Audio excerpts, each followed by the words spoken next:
కార్తీక శుద్ధ పాడ్యమికే బలిపాడ్యమి అని పేరు. ఈ పాడ్యమి బలిచక్రవర్తికి చాలా ప్రీతికరమైన రోజు. ఈ రోజున తెల్లవారుజామునే లేచి బలిచక్రవర్తిని పూజించాలి.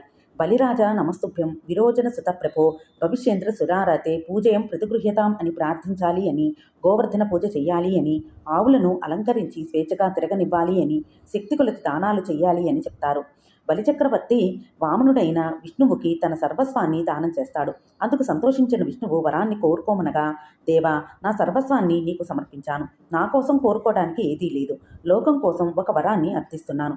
నేను దానమిచ్చిన భూమిని వామనుడివై అంతటా ఆక్రమించావు కనుక నీ 3 అడుగులకు సంకేతంగా ఆశ్వయుజ బహుళ చతుర్దశి, అమావాస్య, కార్తీక శుద్ధ పాడ్యమి ఈ 3 రోజులు భూలోకంలో బలిచక్రవర్తి రాజ్యంగా ఉండాలి.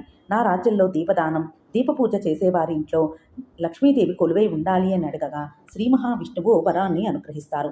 కనుక బలిచక్రవర్తి కార్తీక శుద్ధ పాడ్యమి రోజు తాను పాలించిన భూలోకాన్ని చూడటానికి సాయంకాలం వస్తాడట. అతని వెంట గదాధరుడైన భగవంతుడు శ్రీ మహావిష్ణువు వస్తాడు.